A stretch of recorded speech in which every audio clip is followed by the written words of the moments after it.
السلام علیکم ورحمۃ اللہ۔ آج میں آپ کے سامنے ایک بہت ہی عبرتناک واقعہ پیش کروں گی جس کو مجرم نے خود اپنی زبان سے بیان کیا۔ ایک دفعہ قبرستان میں ایک عورت کو دیکھا گیا کہ وہ ایک قبر کے کنارے بیٹھ کر بہت زیادہ رو رہی تھی۔ اس سے رونے کا سبب پوچھا تو اس نے کچھ نہ بتایا۔ دوسرے دن پھر اس عورت کو وہیں پہ دیکھا کہ وہ بیٹھی بہت زیادہ ایک قبر کے پاس رو رہی تھی اور کہتی تھی کہ اللہ تو مجھ کو کیسے معاف کرے گا، میں اس قبر والی کی مجرم ہوں، میرا رب تو مجھ پہ رحم فرما دے۔ اس سے پوچھا گیا کہ آپ کیوں اس قدر رو رہی ہو؟ بہت زیادہ اصرار کرنے کے بعد اس نے اپنی داستان یوں بیان کی کہ بہن، میں ایک غریب گھرانے کی عورت ہوں۔ میں شہر کی عورتوں کو پیسوں میں غسل دیا کرتی تھی، یعنی جب شہر میں کوئی عورت مر جاتی تھی تو میں ان کے غسل دینے کے لیے جایا کرتی تھی۔ لوگ مجھ کو غسل دینے کے بدلے میں کوئی 1000 روپے دیتا، کوئی 500 روپے دیتا۔ ایک دن میرے گھر ایک عورت آئی، وہ بہت گھبرائی ہوئی تھی۔ آ کے اس نے مجھ سے کہا کہ جلدی چلو، میری بہو کا انتقال ہو گیا ہے، اس کو نہلاؤ، جتنی تم مجھ سے قیمت مانگو گی میں دینے کے لیے تیار ہوں۔ میں غریب تھی، کرتی کیا، میں اس کے ساتھ چلی گئی اور جیسے ہی میں اس کے گھر پہنچی میں نے دیکھا کہ واقعی اس کی جوان بہو انتقال کر چکی ہے۔ اس نے مجھ سے کہا کہ بہن اس کو نہلاؤ۔ جیسے ہی میں نے اس کے کپڑے نکالنے شروع کیے تو میں نے اس کی نبض دیکھی تو وہ چل رہی تھی۔ میں اس سے پیچھے ہٹی اور میں نے کہا کہ بہن میں اس کو نہیں نہلاؤں گی، دیکھو اس کی نبض چل رہی ہے، یہ زندہ ہے۔ اس عورت نے غرضدار آواز میں کہا کہ تم اپنا کام کرو، جتنے پیسے تم مانگو گی میں دینے کو تیار ہوں، بس تم اس کو نہلا دو۔ وہ عورت بہت گھبرائی ہوئی تھی اور میں بھی پیسے کے لالچ میں آ گئی اور میں نے اس کو جلدی جلدی غسل دینا شروع کر دیا۔ اس عورت نے اپنی بہو کے زیورات تک نہ اتارے، اس کی انگوٹھیوں میں انگلیاں تھی، اس کے کانوں میں سونے کے بالے تھے، اس نے کچھ بھی نہیں نکالا اور یوں ہی اس کو غسل دلوایا اور کفن پہنوا دیا۔ اور پھر اس نے لوگوں کو بلایا کہ لے جاؤ اس کو، میت تیار ہے۔ لوگ لے جا کے اس کو دفن کرائے۔ اب میں گھر آئی تو میرے دل و دماغ میں یہی بات چلنے لگی کہ آخر اس کے ساتھ اس نے ایسا کیوں کیا، اور پھر میں بڑی بے چین ہوئی۔ اسی بے چینی کے عالم میں تھی کہ میرا شوہر میرے پاس آیا اور کہنے لگا کہ آج تو نے میت کو نہلایا، کتنے پیسے ملے؟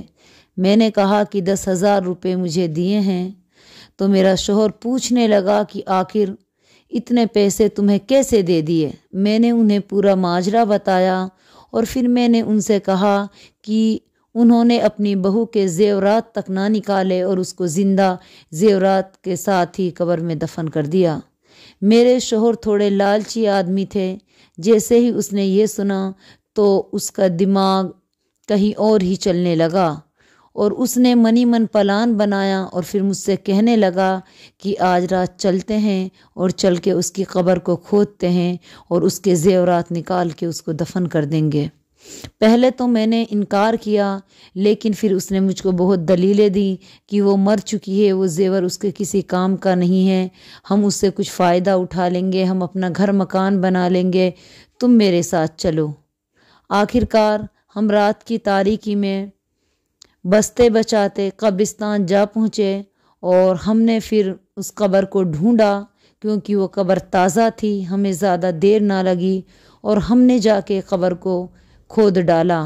جیسے ہی ہم نے قبر کو کھودا تو اس نے اپنی آنکھیں کھول لی اور وہ ادھر ادھر دیکھنے لگی۔ ہم نے اس سے کہا کہ ہم تجھ کو بچانے آئے ہیں، دیکھو تیری ساس نے تیرے ساتھ ایسا کیا کہ تجھ کو زندہ ہی دفن کر دیا اور مجھ کو یہ بات بہت بری لگی، اسی لیے میں تجھ کو یہاں سے نکالنے آئی ہوں۔ یہ کہہ کے ہم اس کو اپنے ساتھ گھر لے کے آ گئے۔ گھر لے کے آئے تو ہم نے اس سے پوچھا کہ تمہاری ساس نے آخر تمہارے ساتھ ایسا کیوں کیا؟ تو اس نے کہا کہ میری ساس مجھ سے بہت زیادہ جلن کرتی ہے، مجھ سے حسد کرتی ہے، کیونکہ میں ایک غریب گھر کی لڑکی ہوں، میرا شوہر مجھ سے بہت پیار کرتا ہے، میرے والدین بچپن میں ہی انتقال کر گئے تھے۔ میرے ماموں اور مامی نے میری شادی کی ہے، لیکن وہ بھی غریب ہیں اور یہ عورت مجھ کو پسند نہیں کرتی۔ کچھ اس کو امید تھی کہ مجھ سے بیٹا پیدا ہوگا، لیکن جب میرا الٹرا ساؤنڈ ہوا اور لوگوں نے بتایا، ڈاکٹر نے بتایا کہ اس کے بیٹا نہیں پیٹ میں بیٹی ہے، تو میری ساسو کا رویہ کچھ بدل گیا اور میری ساس ماں کچھ میری زیادہ ہی خدمت کرنے لگی۔ مجھ کو بار بار جوس دیتی تھی، لیکن میری سمجھ میں اب آیا جب میں وہ جوس پی لیتی تھی تو مجھ کو ہوش نہیں آتا تھا۔ اس نے مجھ کو ایک دن بہت ساری نیند کی گولیاں جوس میں ملا کے دی، اس کے بعد مجھ کو کوئی ہوش نہیں ہے۔ اس کے بعد انہوں نے مجھ کو قبر میں پہنچا دیا، تو میں نے اس کو یقین دلایا کہ اب تو یہاں پہ سیف ہے، ہم تیری حفاظت کریں گے۔ وہ پورے دن تھی، یعنی اس کو بچہ ہونے والا تھا، تو اس کو میں نے ایک کمرہ میں رکھا اور میں نے اس سے کہا کہ آپ اطمینان سے رہیے، ہم جلدی ہی آپ کی خبر آپ کے شوہر کو دے دیں گے۔ ایک دو دن ہی گزرے تھے کہ ایک دن صبح میں اٹھی اور میں اس کے کمرے میں گئی تو میں نے اس لڑکی کو وہاں نہیں پایا۔ میں بھاگی ہوئی اپنے شوہر کے پاس گئی اور اس سے پوچھا کہ میرے شوہر، وہ لڑکی کہاں چلی گئی؟ تو میرے شوہر نے کہا کہ جہاں اس کی اصل جگہ ہے۔ میں نے کہا کہ تم نے اس کے ساتھ کیا کیا؟ خدا را مجھے بتاؤ، تم نے کوئی گناہ تو نہیں کیا؟ میرے شوہر نے بے دھڑک کہا کہ میں نے کوئی گناہ نہیں کیا، میں نے تو وہی کیا جو اس کے ساتھ ہونا تھا۔ میں نے پوچھا کہ مجھے بتاؤ تو صحیح کہ تم نے کیا کیا؟ تو کہنے لگا کہ میں نے اس کو رات میں مار دیا اور میں اس کو اس کی قبر میں دفن کر کے آ گیا۔ اللہ اکبر! اتنا سننا تھا کہ میرے پیروں تلے زمین کھسک گئی۔ مجھ کو خیال آیا کہ اللہ، میں نے یہ کیا کر دیا؟ میں نے اپنے شوہر پہ کیسے بھروسہ کر لیا؟ میں نے اس کو کیوں اس کے حوالے کر دیا؟ مجھ کو بہت افسوس ہوا۔ میں نے اپنے شوہر کو بہت لعن طعن کی اور میں نے اسی وقت ان سے طلاق لے لیا، اور اسی دن سے میں دنوں رات اسی گناہ میں بے چین ہوں کہ میں نے پہلی غلطی کی۔ اللہ تعالیٰ نے مجھے پھر موقع دیا کہ وہ زندہ نکل آئی اور پھر میں اس کی حفاظت نہ کر سکی۔ میں اپنے اسی گناہ کی توبہ اللہ پاک سے مانگتی رہتی ہوں کہ میرے رب تو مجھ پہ رحم فرما دے کہ میں نے کس طرح زندہ کو غسل دے کے مردہ قرار دے دیا، اور پھر میں نے اس کو قبر سے بھی نکلوا لیا، لیکن پھر اس کو قبرستان پہنچا دیا۔ میرے رب تو مجھے کیسے معاف کرے گا؟ میرے رب تو مجھ پر رحم فرما دے، یہی میرا گناہ ہے۔ اسی گناہ کی وجہ سے میں قبرستان میں آ کے بار بار روتی ہوں۔ تو وہ بہن اپنی روداد بتا کر زور زور سے رونے لگی۔ یہ تھا وہ واقعہ جو میں آپ کو سنانا چاہ رہی تھی۔